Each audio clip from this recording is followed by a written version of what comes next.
গুরুত্বপূর্ণ বেশ কিছু কার্যক্রম নিয়ে সচিবালয়ে এসেছেন প্রধানমন্ত্রী তারেক রহমান। সেখানে আছেন সহকর্মী মুরসালিন হক জুনায়েদ। সরাসরি যাচ্ছে তার কাছে। জুনায়েদ,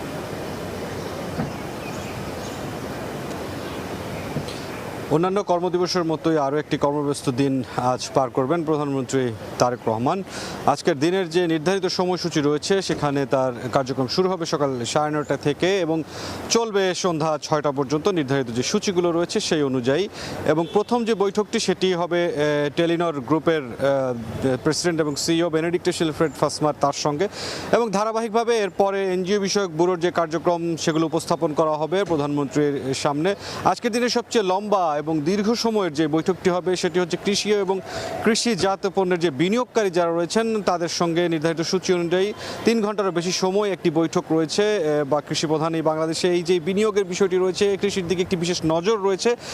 নির্বাচনের যে প্রচারণা ছিল তখন বিএনপির পক্ষ থেকে দলের চেয়ারম্যান বর্তমান প্রধানমন্ত্রী তারেক রহমান যেই প্রতিশ্রুতিগুলো দিয়েছিলেন কৃষিকে আরও বেগবান করা এবং আরও এগিয়ে নেওয়ার ক্ষেত্রে, সেই ক্ষেত্রে বিনিয়োগকারীদের সাথে যে বৈঠকটি হবে সেটি একটি গুরুত্বপূর্ণ ভূমিকা রাখবে এমনটি কিন্তু এখন পর্যন্ত বোঝা যাচ্ছে, যেহেতু একটি লম্বা সময়ের একটি বৈঠক রয়েছে এই বিষয়টি। এবং আজকের দিনে সবশেষ যে বৈঠকটি করবেন প্রধানমন্ত্রী তারেক রহমান সেটি সেনা প্রধানের সাথে তার সাক্ষাৎ রয়েছে বিকাল 5:30টায়।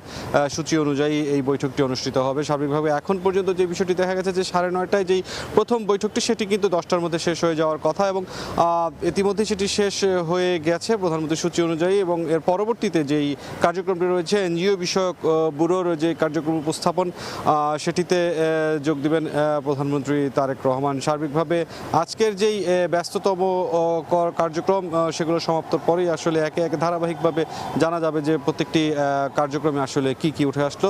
এখন পর্যন্ত এই ছিল সবশেষ অবস্থা সচিবালয় থেকে। সরাসরি যুক্ত ছিলাম সচিবালয়ে।